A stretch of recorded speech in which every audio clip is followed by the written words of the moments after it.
اللہ تعالیٰ فرماتے ہیں وَلَوْ يُؤَاخِذُ اللَّهُ النَّاسَ بِظُلْمِهِمْ، اللہ تعالیٰ لوگوں کو ان کی بے انصافیوں پر پکڑ لے، ان کے ظلم پر یا ان کی بے انصافیوں پر پکڑ لے، ما ترک علیہا من دابہ، تو زمین پر چلنے والا ایک بھی نہ بچ سکے، ولیکن یؤخرہم الی اجل مسمی، لیکن اللہ تعالیٰ ان کو مہلت دیتا ہے ایک وقت تک، اللہ تعالیٰ ان کو ڈھیل دیتا ہے ایک وقت موعود تک، فَإِذَا جَاءَ أَجَلُهُمْ، جب وقت آپ پہنچے، یعنی وہ جو وقت مقرر ہے، لا یستاخرون ساعۃ، تو اب ذرا بھی وہ پیچھے سرک نہ سکیں گے ایک گھڑی بھی، ولا یستقدمون، اور نہ آگے، وَيَجْعَلُونَ لِلَّهِ مَا يَكْرَهُونَ، اور وہ کرتے ہیں اللہ کے واسطے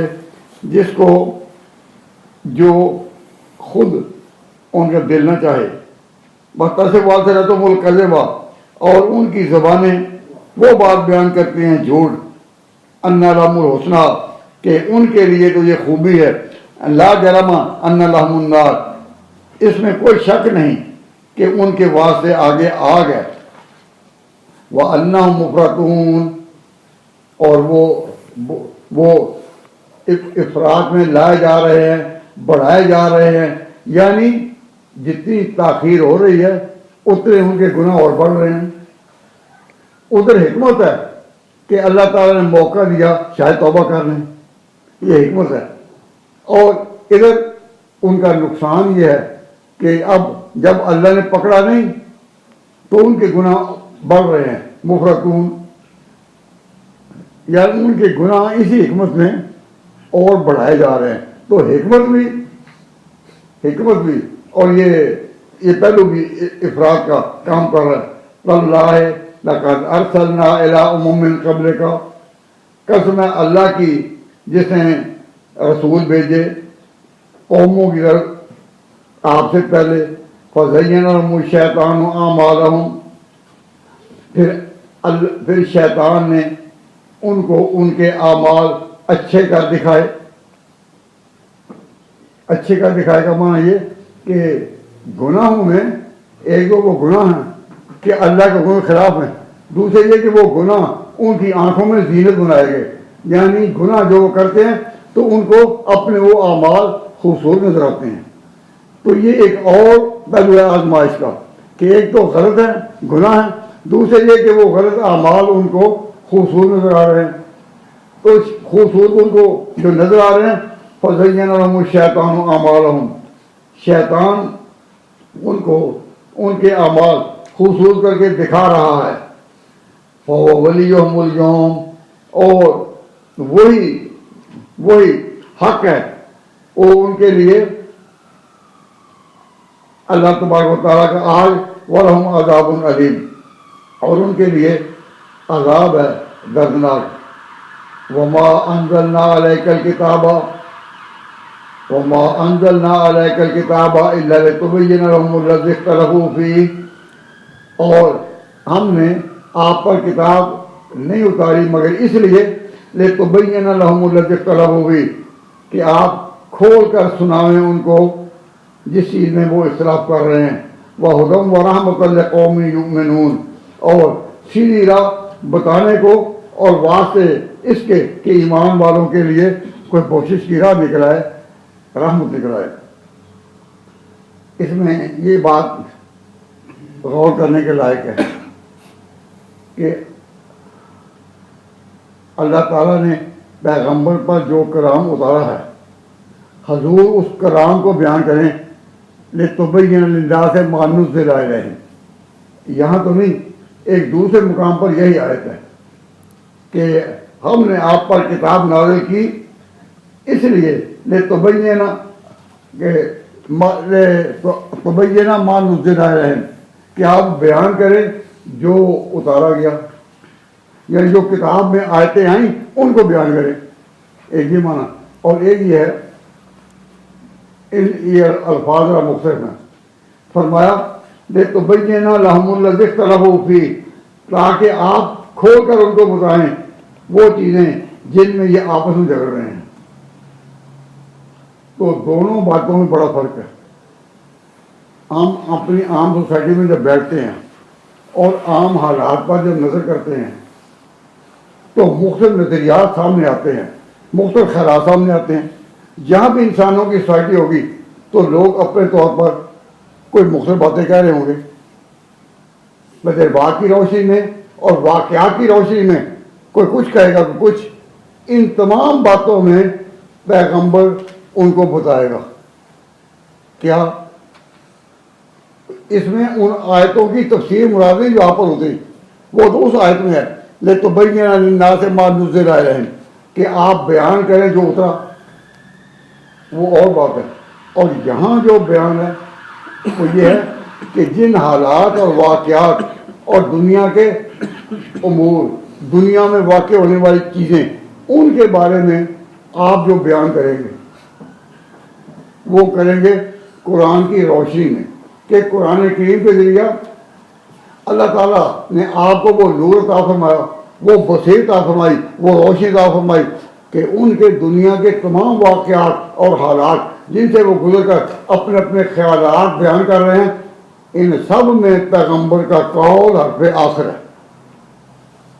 یعنی جو آیات اللہ تعالیٰ نے اتاری ان میں تو تفسیر پیغمبر کرتا ہے اپنی سنت سے، ان میں تشریح کرتا ہے اپنی سنت سے، لیکن اس کے علاوہ جو تمہارے اپنے خیالات اور تجربات ہیں، جو تم اپنی مدد میں بیٹھ کر اپنی باتیں کرتے ہو، ان تمام کے بارے میں پیغمبر قرآن کی روشنی میں تمہاری اصلاح کرتا ہے. تو لِتُبَيِّنَ مَا نُزِّلَ إِلَيْهِمْ کا معنی ہے کہ جو اتارا گیا اس کا بیان.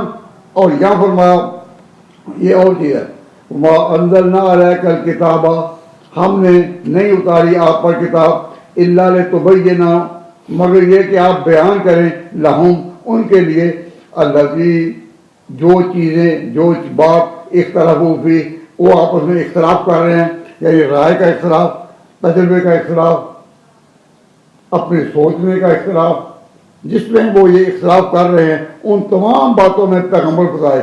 اب یہاں جو کہا پیغمبر بتائے، کس کی روشنی میں؟ قرآن کی روشنی میں.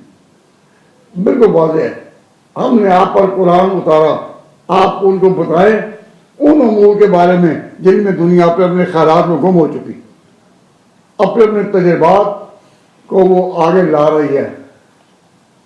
اس میں وہ پیغمبر جو ہے وہ قول فیصل بیان کرے. تو پیغمبر کا قول فیصل ہے تمہارے اپنے تجربات کے بارے میں، تمہارے خیالات کے بارے میں، اور پیغمبر اس کتاب کی بھی تشریح کرے جو اس پر اتاری گئی. تو ما نزلہ میں دونوں چیزیں داخل ہیں. ما نزلہ علیہ میں جو ہے قرآن، اور یہ دوسری جو چیز ہے لِتُبَيِّنَ لَهُمُ الَّذِي اخْتَلَفُوا فِيهِ، اس میں یہ کہ جس میں یہ آپس میں جھگڑتے ہیں، مختلف خیالات ہیں، ان کے بارے میں پیغمبر کا قول حرف آخر ہے. تو یہ قرآن پاک کا وہ نور ہے جس کی روشنی میں پیغمبر کو اللہ تعالیٰ نے یہ حق دیا کہ وہ قول فیصل لائے گا. اس میں صاف حکم ہے، صاف بات ہے کہ بالکل واضح بات ہے کہ اللہ تعالیٰ کے پیغمبر جو ہیں وہ جو بات کہہ رہے ہیں وہ قول فیصل ہے، اس کے بعد اور کوئی نہیں. تو پیغمبر کا جو قول فیصل ہے، تو اس سے یہ پتہ چلا کہ پیغمبر کو ایک وہ نور اور روشنی حاصل ہوتی ہے، وہ بصیرت حاصل ہوتی ہے کہ وہ دنیا کے تمام چیزیں جن میں کہ دنیا اپنے تجربات میں گم ہو رہی ہے اور اپنے خیالات کا اظہار کر رہی ہے، ان میں لوگ باتیں کرتے ہیں، پیغمبر کا قول ان میں بھی قول فیصل ہے. تو جب یہ بات واضح ہے کہ ہم نے کتاب آپ پر اسی لیے اتاری کہ آپ بیان کریں، اس میں صحیح ہے کہ پیغمبر کو نور بصیرت ملتا ہے، لیکن ہم اس پر حیران ہیں کہ بعض اہل بدعت نے یہ عقیدہ بنا لیا ہے، اور یہ عقیدہ اپنی کتابوں میں لکھا ہے کہ پیغمبر کو قرآن سے کچھ حاصل نہیں ہوا.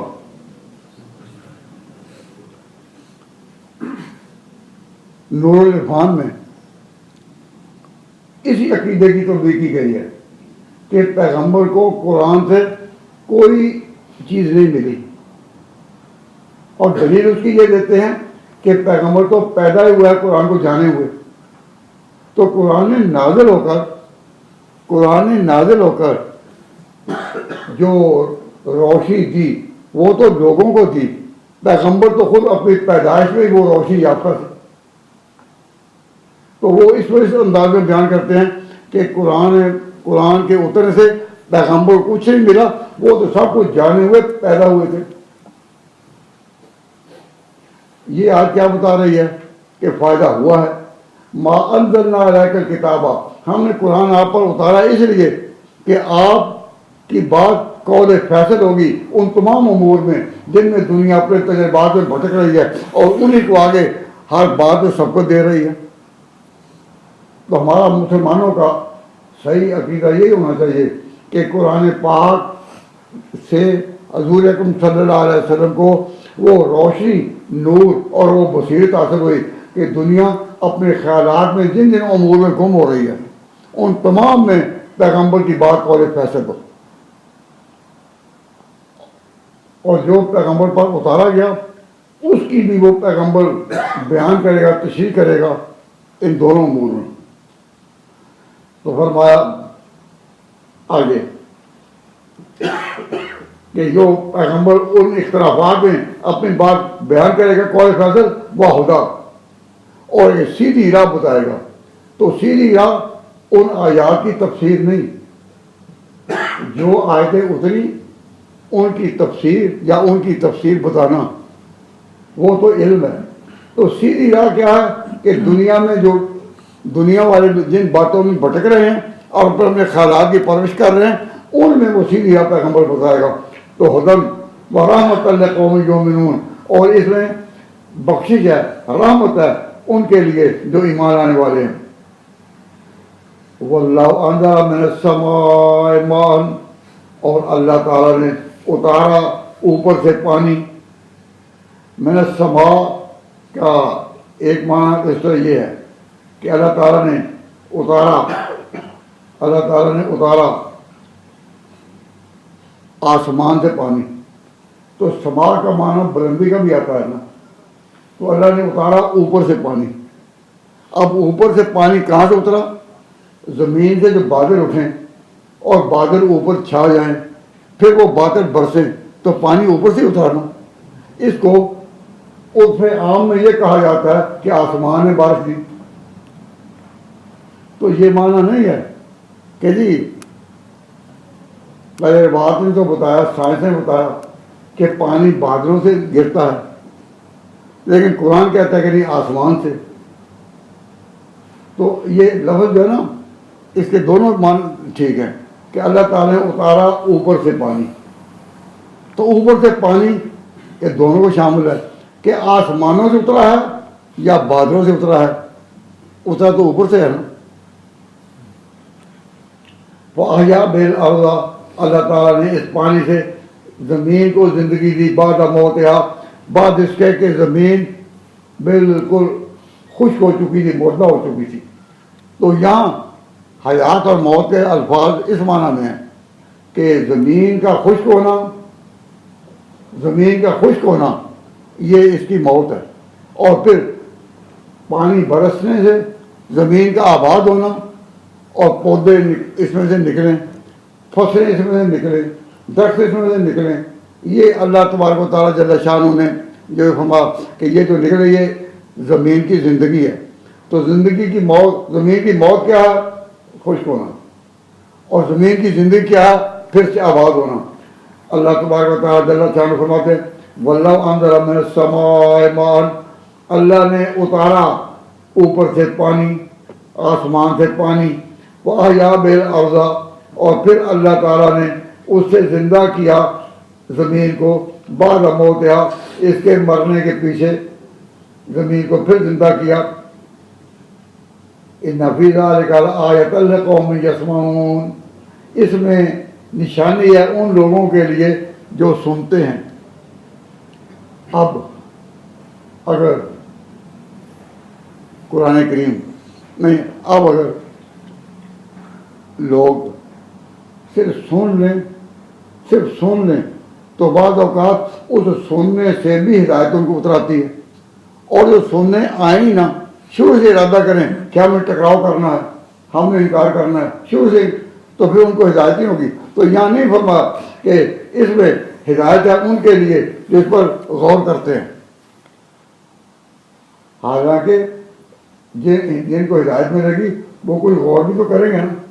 لیکن یہاں فرمایا کہ یسمعون، جو سنتے ہیں۔ معلوم ہوا کہ قرآن کے سننے میں بھی ایسی برکات ہے کہ ان سے غور کا بھی موقع مل جائے اور ہدایت بھی مل جائے۔ وہ پہلے وہ غور کے لیے چلے بھی نہ ہوں، ارادہ بھی انہوں نے نہ کیا ہو۔ ان فی ذلک لآیۃ لقوم یسمعون۔ اب اللہ تبارک و تعالیٰ جل شانہ نے یہ جو فرمایا کہ اس میں نشانی ہے کن کے لیے؟ ان کے لیے کہ جو سنتے ہیں۔ تو اس سے مراد یہی ہے کہ قرآن پاک سے کوئی جاہل ہو یا عالم، اس کے سننے میں بھی برکت ہے۔ سامعین میں ایسے لوگ بیٹھے ہوں جو کچھ علم رکھتے ہیں، یا وہ لوگ بیٹھے ہوں جو بالکل نہیں جانتے، کوئی بیٹھے ہوں، لیکن قرآن کے سننے میں بھی برکت ہے۔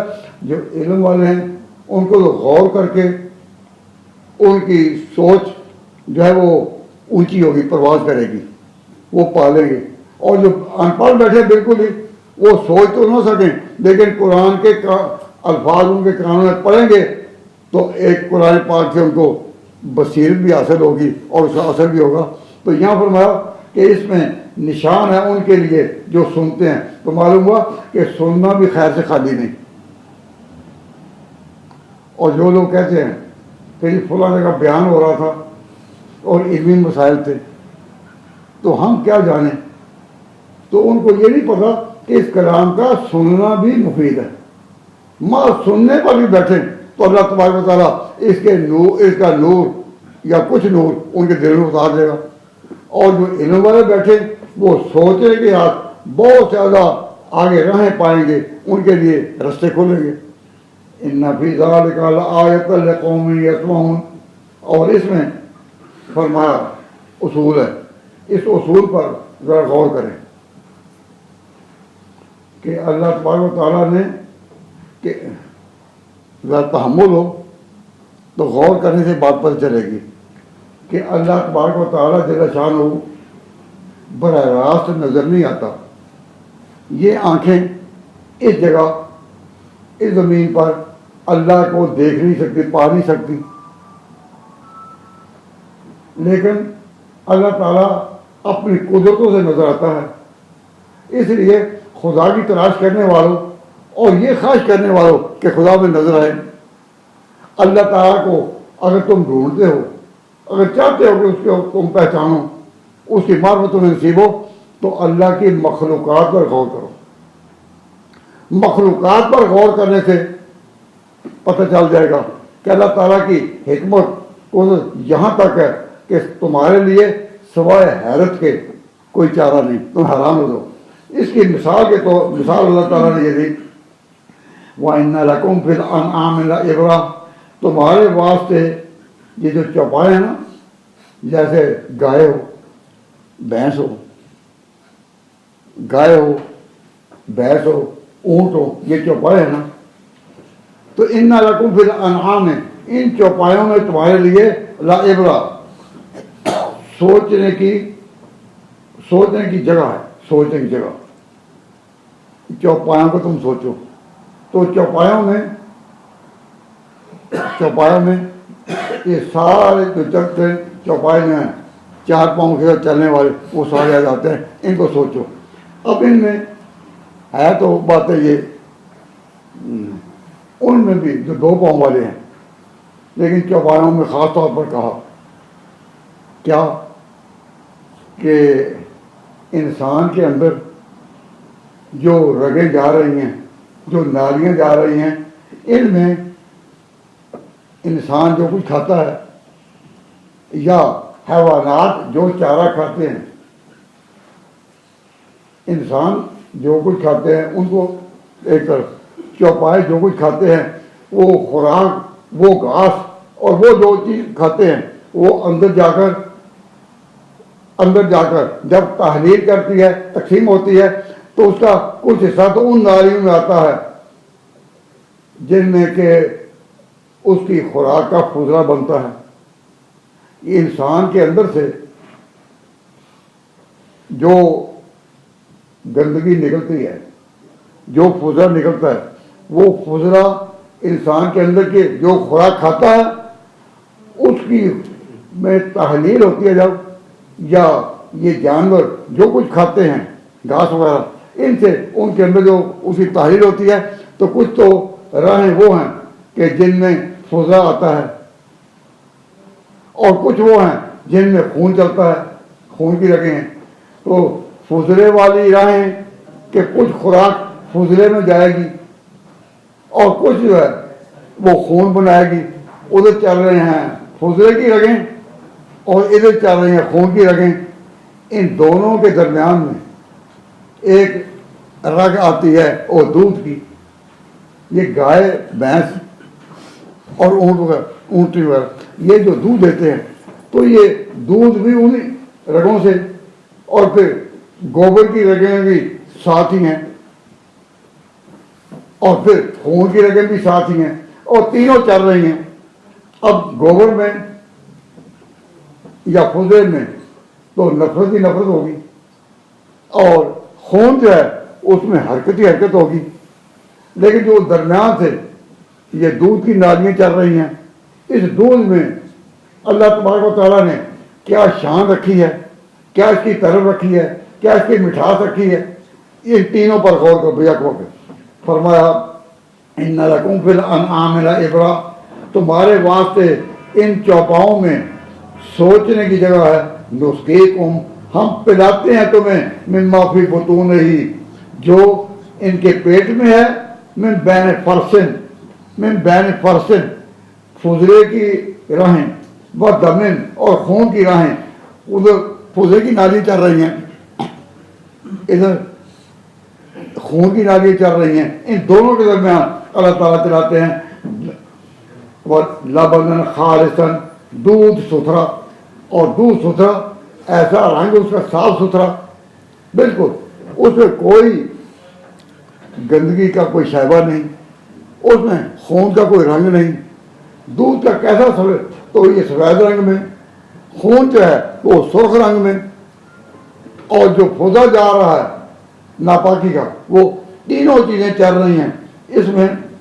فرمایا کہ تمہارے لیے سوچنے کا موقع ہے کہ ہم نے ان چوپاؤں میں کیا رکھا۔ نسقیکم، پلاتے ہیں ہم تم کو، مما فی بطونہ، کیا جو چیز ان کے پیٹ میں ہے، من بین فرسن، فضلہ، و دمن، اور خون، ان کے درمیان لبنا خالصا، ایسا ستھرا دودھ، سائغا للشاربین، جو بڑا خوشگوار ہے پینے والوں کے لیے۔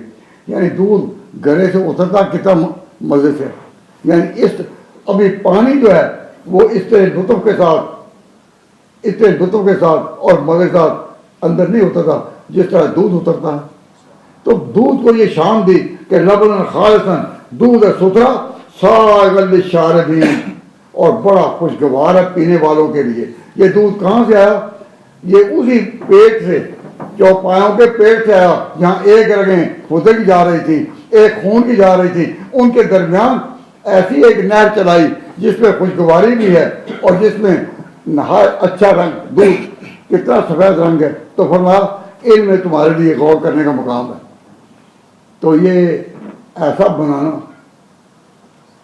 بنانا کہ وہ بھی رگیں جا رہی ہوں، خون کی رگیں جا رہی ہوں، اور دودھ کی ستھری نہریں بھی بہہ رہی ہوں، یہ کس کا کام ہے؟ آپ ذرا غور کریں تو یہ اللہ کی قدرت صاف نظر آئے گی۔ اب ہم اپنی دنیا میں جو کام کرتے ہیں، ہمیں اس پر بھی غور کرنے کا موقع کہ کیا کسی انسان کی مقدرت ہے، کسی انسان کی سوچ ہے کہ اس طرح کا نظام؟ تو اللہ تعالیٰ فرماتے ہیں کچھ غور کرو کہ تمہیں ایک مخلوق میں سے ایک کر بھی اللہ کی قدرت کا پتہ دے رہی ہے۔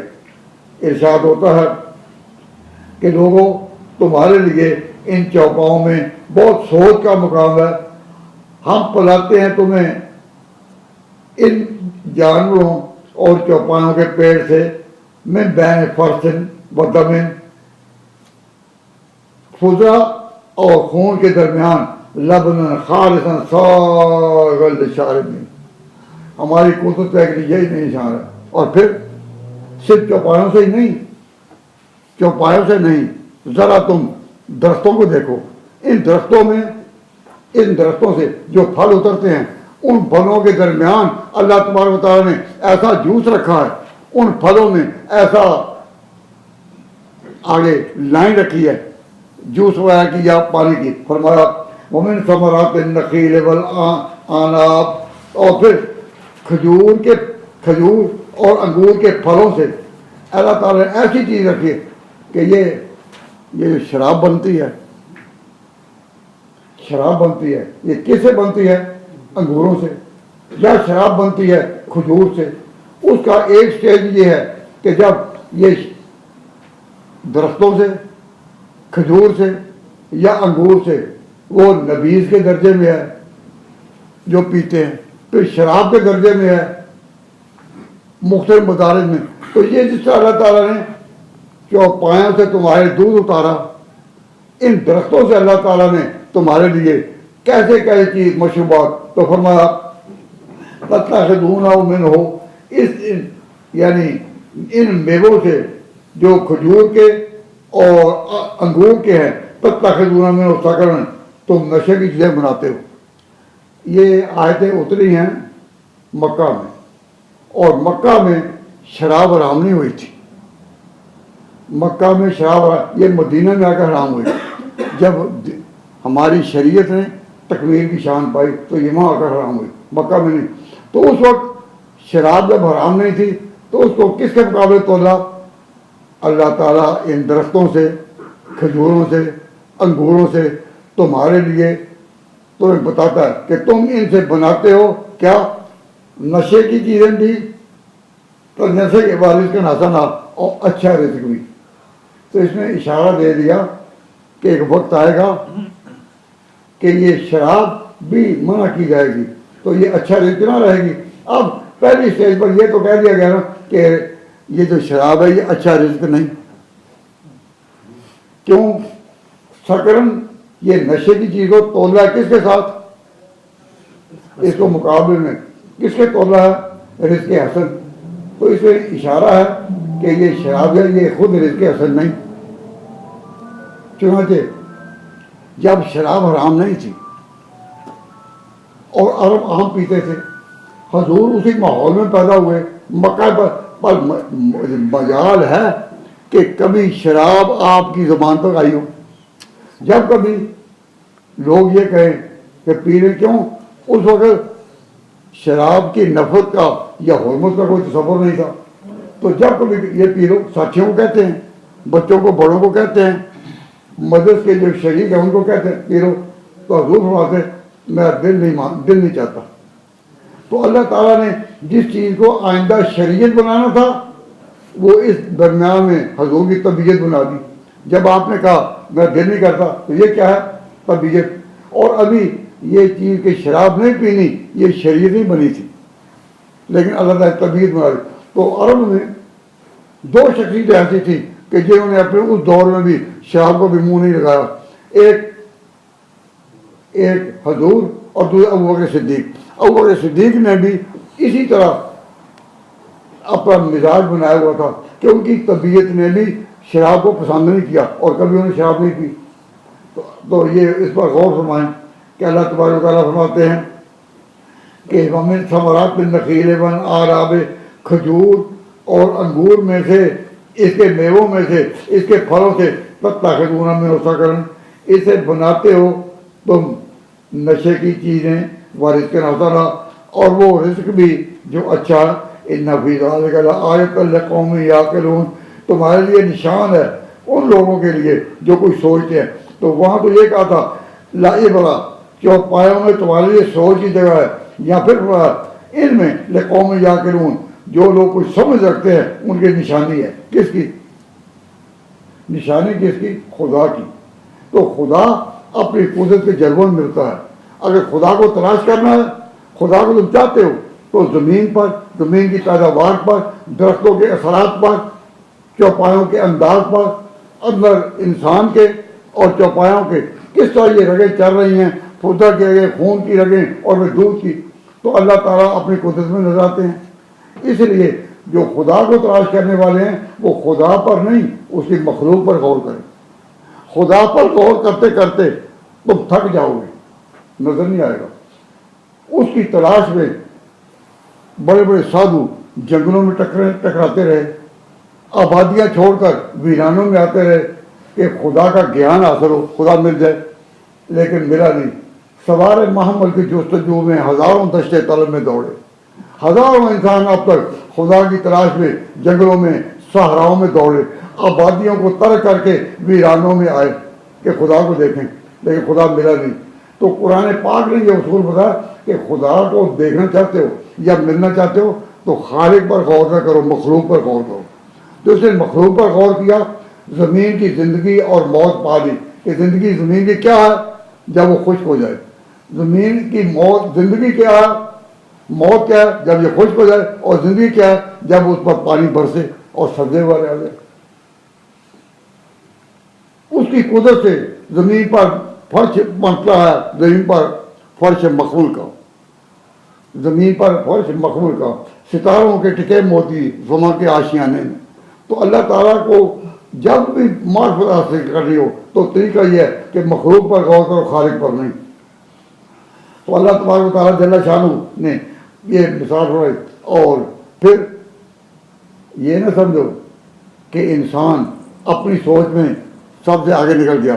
اگر غور کرو تو شہد کی مکھی ہے نا، وہ تم سے آگے نکل گئی۔ لیڈر کہاں ہوتے ہیں؟